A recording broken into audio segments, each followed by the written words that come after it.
오늘은 시편 117편입니다. 성경에서 가장 짧은 그런 장입니다. 딱 2절로 되어 있습니다. 이런 이런 장을 만나면 어떻게 설교할 것인가, 이게 이제 고민이 되기도 합니다. 그런데 짧지만 이 이 장이 굉장히 중요한 장이라는 것입니다. 하나님의 마음이 여기에 담겨 있습니다. 성경은 전체 장수가 1189장입니다. 1189장 중에서 제일 중앙에 있는 장이 바로 이 시편 117장입니다.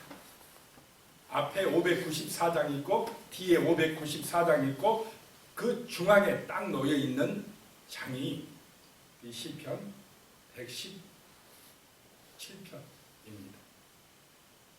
이 유대인들은요, 이스라엘 사람들은 제일 중앙에 제일 중요한 것을 놓는답니다.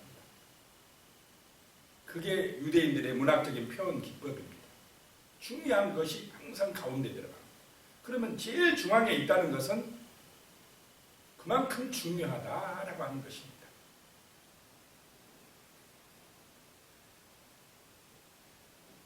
어떻게 중요한지 1절에 한번 보시겠습니다.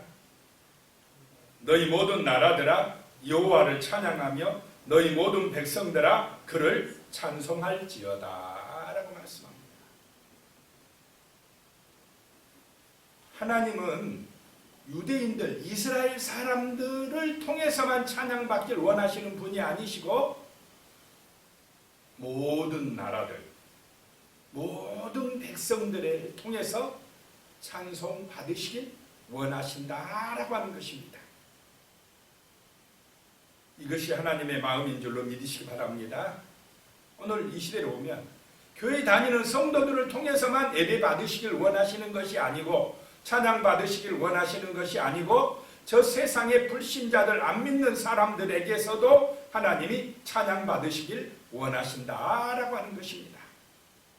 그들에게도 이 하나님의 복음이, 말씀이 전파되어서 그들의 심령이 새로워지고 회개하고 예수 그리스도를 믿음으로 하나님의 자녀가 되어서 하나님을 찬송하는 백성들 되기를 원하시는 것이 하나님의 마음인 줄로 믿으시기 바랍니다.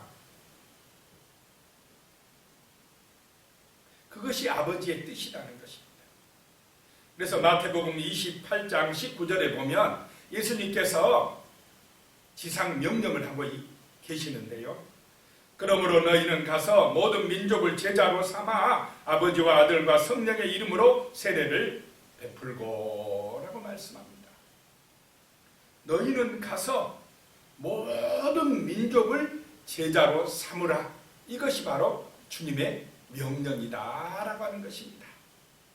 그래서 우리는 우리만 잘 믿고 천국 가는 것이, 이것이 우리의 삶의 목적이 되면 안 되고 전도가, 복음을 전하는 것이, 그래서 그 사람들이 예수님의 제자 되게 해서 하나님을 찬송하게 하는 것이 하나님의 마음이고 또 우리가 우리의 삶의 목적이 되어야 할 줄로 믿습니다. 그것이 증인의 삶입니다. 복음의 증인이 되는 믿음의 삶이다 라고 하는 것입니다. 바로 그러한 삶이 아버지의 뜻을 아는 것이고 아버지의 마음을 아는 것이고 하나님 아버지의 의도를 아는 진실된 성도의 삶이다 라고 하는 것입니다. 자식이 부모의 마음을 알아줄 때 부모가 마음이 기쁩니다. 그렇듯이 성도가 하나님의 마음을 알아줄 때, 하나님의 뜻을 알아줄 때 하나님이 기뻐하시는 줄로 믿으시기 바랍니다. 우리는 이 하나님의 마음을 지금 이 시편 117편을 통해서 알 수가 있는 것입니다. 하나님은 모든 사람들을 하나님의 형상을 따라 창조하신 줄로 믿습니다. 예수 믿는 사람들만 창조한 게 아니고 모든 사람을 하나님의 형상을 따라 창조하셨다는 것입니다. 그래서 하나님은 만백성이 모든 나라가 하나님 아버지 앞으로 돌아오길, 창조주 앞으로 돌아오길 원하신다라고 하는 것입니다. 그것이 아버지의 마음입니다. 예수 믿고 교회 다니면서 하나님 앞에 예배드리는 사람들은 구원받은 백성이고, 하나님을 모르고 세상 가운데서 자기 우상에 빠져있는, 육신의 욕망에 빠져있는 저 사람들은 탕자들입니다. 하나님을 떠나있는 불쌍한 잃어버린 자식들이다라고 하는 것입니다. 하나님은 그 잃어버린 영혼들이 아버지의 품 안으로 돌아오길 원하시는 것인 줄로 믿으시기 바랍니다. 그래서 요한복음 3장 16절에 보면 하나님이 세상을 이처럼 사랑하사 독생자를 주셨으니 이는 그를 믿는 자마다 멸망하지 않고 영생을 얻게 하려 하심이라 라고 말씀합니다. 자, 하나님은 세상을 사랑하신답니다. 저 죄 많은 세상, 하나님을 배반하고 떠나는 탕자들이 있는 저 세상을 사랑하신답니다. 이것이 부모의 마음이고 이것이 아버지의 마음인 줄로 믿습니다. 부모의 심정은 어떻습니까? 자식이 5명 있으면 내 품 안에 있는 자식만 자식이겠습니까? 부모를 떠나가지고 어디 있는지도 모르고 그냥 부모를 쏙썩이고 멀리 떠나버린 그 자식이 돌아오기를 기다리는 것이 부모의 마음 아니겠습니까? 그런 것처럼 하나님의 마음도 그렇다는 것입니다. 탕자의 비유에서 나올 때 큰아들은 어떻습니까? 작은아들 탕자가 돌아올 때 별로 기분이 좋았습니까? 안 좋았습니까? 왜 잔치를 열어줍니까? 송아지 잡고 금가락지 띄워주고, 그게 아버지의 마음인데 큰아들은 압니까? 모릅니까? 아버지의 마음을 몰라. 기분 나쁘다는 것입니다. 우리가 이 큰아들과 같은 마음 가지면 안 될 줄로 믿습니다. 아버지 같은 마음. 비록 재산을 다 탕진하고 다 망해먹고 거지가 되어서 돌아왔지만은 그래도 자식이기 때문에 살아서 돌아온 것만 해도 고맙다고 맨발로 나가서 끌어안고 맞아주는, 이것이 하나님 아버지의 마음이라는 것입니다. 세상을 바라보는, 저 불신자들을 바라보는 우리의 마음이 이런 마음이 되어야 할 줄로 믿습니다. 출애굽기 19장 5절 6절에도 보면요, 세계가 다 내게 속하였나니 너희가 내 말을 잘 듣고 내 언약을 지키면 너희는 모든 민족 중에서 내 소유가 되겠고 너희가 내게 대하여 제사장 나라가 되며 거룩한 백성이 되리라. 너는 이 말을 이스라엘 자손에게 전할지니라. 벌써 하나님께서 시내산에서 모세에게 말씀하신 것입니다. 유대인들 너희만, 너희 이스라엘 사람들 너희만 내게 속한 게 아니고 온 세계가, 모든 만민이 다 누구에게 속했다고요? 하나님에게 속했다라고 말씀하고 있습니다. 그런데 특별히 이스라엘 사람들아, 너희를 제사장 나라로 삼아서 너희를 통해서 저 모든 민족에게 하나님의 뜻이, 복음이, 말씀이 전해지길 원한다라고 하는 것입니다. 그 만백성들이 구원받길 원한다라고 하는 것입니다. 하나님이 오늘 먼저 우리를 불러주신 이유는, 교회를 세워주신 이유는 우리만 잘 믿고 천국 가게 하기 위해서 그런 것이 아니고, 이 교회를 통하여 우리 성도님들을 통하여서 만민에게 복음이 전하여져서 예수 그리스도의 생명의 복음이 전하여져서 그들도 하나님을 찬송케 하시기 위한 것인 줄로 믿으시기 바랍니다. 이것이 하나님의 뜻이고 마음이라는 것입니다. 그래서 사도 바울도 로마서 15장 11절에 보면요, 오늘 시편 117장 1절의 말씀을 인용하고 있습니다.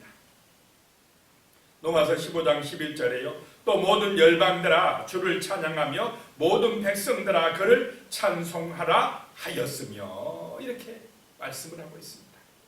이것이 하나님의 뜻이요 마음이다 라고 하는 것입니다. 다시 시편 117편 2절에 이제 보면요. 우리에게 향하신 여호와의 인자하심이 크시고 여호와의 진실하심이 영원함이로다. 할렐루야. 그랬습니다. 우리에게 향하신 그 하나님의 인자하심과 그 인자하심이 굉장히 크고 그 진실하심이 영원하다라고 하는 것입니다. 여기서 인자하심은 헤세드입니다. 거저주시는 사랑입니다. 자, 아버지의 사랑, 부모의 사랑은 대가를 요구합니까? 그냥 거저주는 사랑입니까? 거저주는 사랑입니다.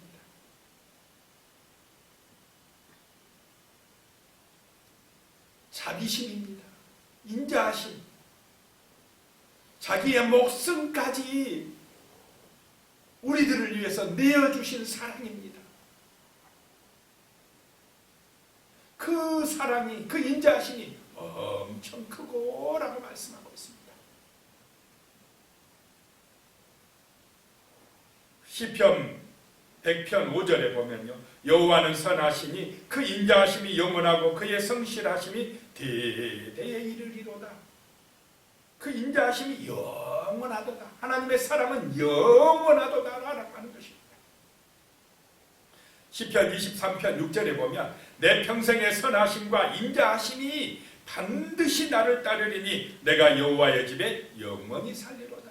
하나님의 인자하심, 그 놀라운 사랑은 내 평생의 계속해서 나와 함께 하신다 라고 하는 것입니다. 하나님의 사랑은 우리가 힘들 때에도 우리에게 임하고 우리가 좋을 때도 우리에게 임하고 정말로 이 사랑을 우리가 기억하고 살아가야 될 줄로 믿습니다. 하나님의 인자하심, 그 헤세드의 사랑, 신약으로 가서 말씀드리면 아카페적인 사랑입니다. 십자가의 사랑입니다. 그 사랑을 잊지 말고 하나님의 집에 영원히 사는, 정말 하나님 앞에 찬송하는 그런 삶이 되어야 할 줄로 믿습니다. 그 다음에요, 여호와의 진실하심이 영원하다, 영원함이로다. 진실하심은 에메트란 말입니다. 어원은 아만이란 말에서 나왔는데요, 경고하다, 확증하다 이 말입니다. 이 진실하심, 하나님의 그 언약은 영원하다, 경고하다, 확실하다, 믿을만하다라고 하는 것입니다. 하나님의 진실하심은 믿을만하다, 믿부시다. 그래서 하나님을 믿어야 할 줄로 믿습니다. 하나님의 이 약속을 믿어야 합니다. 변치 않기 때문에 그렇습니다.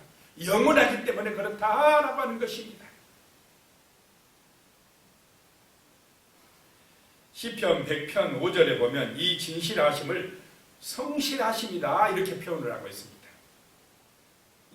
100편 5절에 보면 여호와는 선하시니 그 인자하심이 영원하고 그의 성실하심이 대대에 이르리로다. 이 진실하심은 성실하시도다라고 표현을 하고 있습니다. 하나님은 성실하셔서 영원토록 우리를 지키시고 우리하고 맺은 그 약속을 반드시 이행해 주신다라고 하는 것입니다. 그래서 그 약속을 붙들어야 되는 것입니다. 그 약속을 붙들고 기도해야 됩니다. 믿어야 됩니다. 하나님은 진실하시다는 것입니다. 성실하시다는 것입니다.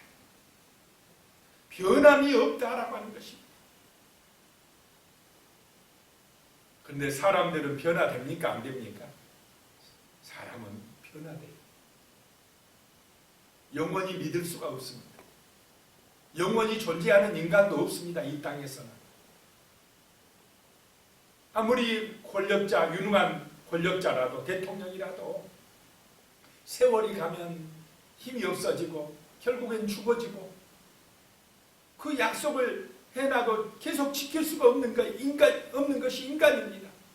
그런데 하나님의 약속은 반드시 지켜지는 줄로 믿으시기 바랍니다. 왜냐? 하나님은 살아계시고 영원하신 분이시기 때문에 그렇습니다. 하나님 앞에는 죽음이 없습니다. 하나님은 살아계신 분이다라고 하는 것입니다. 그래서 우리는 이 여호와의 인자하심이 크시고 여호와의 진실하심이 영원하다는 것, 이 믿음을 가지고 하나님을 찬송하는 성도의 삶을 살아가시기를 축복합니다. 그리고 저 죽어가는 불쌍한 영혼들에게 우리 같이 하나님을 찬송하자고 복음을 전하는 전도자의 삶을 사시기를 축복합니다. 기도드리겠습니다. 하나님 아버지, 정말 우리가 하나님의 마음을 알 수가 있었습니다. 우리 하나님의 마음은 모든 나라들이, 모든 만백성들이 하나님을 찬송하는 것임을 알았습니다. 주여, 하나님의 그 놀라운 사랑을 기억하고 복음의 증인으로 이 전도자로서, 이 복음을 전하는 전도자로서 살아갈 수 있도록 도와주시옵소서. 하나님의 그 인자하심이 크시고 하나님의 진실하심이 영원함을 깨닫고 감사하며 살게 하시고 찬송과 예배로 하나님께 영광 돌리는 은혜의 삶을 살아갈 수 있도록 도와주시옵소서. 예수님의 이름으로 기도드리옵나이다. 아멘.